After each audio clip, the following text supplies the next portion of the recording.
how can I ask proxy advocate reframe, let's see, how can I ask proxy advocate reframe the term hospice palliative care in a way that is more palatable to patients who fear it, that it means there is no hope? So if I'm reading, I'm not sure I'm reading your correct question quite right, Susan, but I think I'm hearing you ask, how do you reframe this sort of hospice and palliative care so that it's more palatable to patients? I think that's the question here. You know, you're asking the gazillion-dollar question in our field.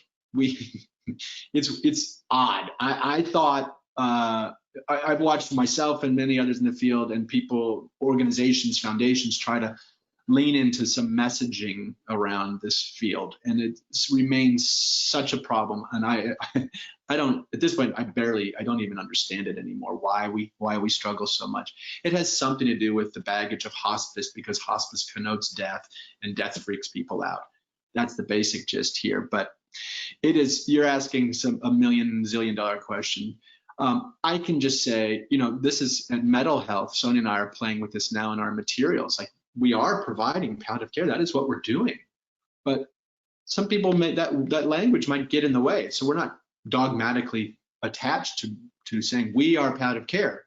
Let's just care. Let's just provide this kind of support, this emotional, psychological support, this kind of love, you know, and leave the word palliative care out of the mix.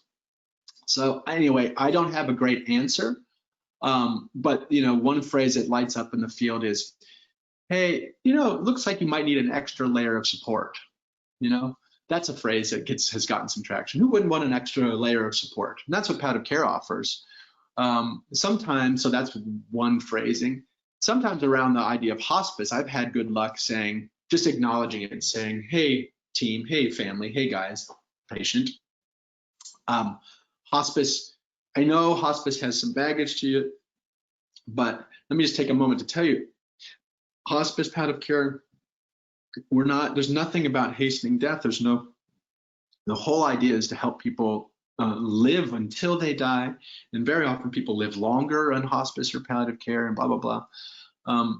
So sometimes I'll just sort of directly go to the baggage, speak to the baggage and say, the bottom line about hospice is, you know, you can sign right off if it doesn't feel good, if it doesn't feel right to you. Most people love it. Most people wait too long and regret waiting so long. But look, it's the way to get the most services into your home.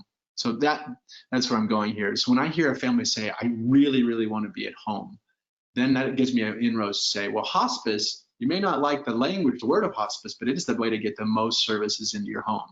And I've gotten some families who say, okay, well, we don't like the word, but okay, we'll take hospice because we want the help. So those are some basic thoughts, but the bottom line, and just describe the care, never mind the language, describe, looks like you can use some extra support, emotional, psychological support, some practical support. Let's see what we can find. Let's see what our health system offers. So tricky stuff though. This is rhetorical suffering we all have. I see a question here, a comment from Darcy that may elucidate further. Darcy says, one thing that is helpful for this question, research often shows that folks with palliative care actually live longer than folks who continue treatment. Without palliative care should be the rest of that sentence. So yeah, Darcy, right on. So there's interesting data that suggests not only does palliative care not hasten death, it actually helps you live longer. I can't guarantee that if you get palliative care, you will live longer, but it makes sense. If you're supported and your needs are addressed and you have someone accompanying you through all the twists and turns of the healthcare system, it would make sense. It would make sense that you're going to live longer, right? You're de-stressed the situation. So anyway, back to Darcy's point. Yeah, Susan, you can invoke the data to say, hey, if you're thinking that palliative care is going to shorten your life, In fact, the data suggests it may actually help you live longer. And that can get you far too.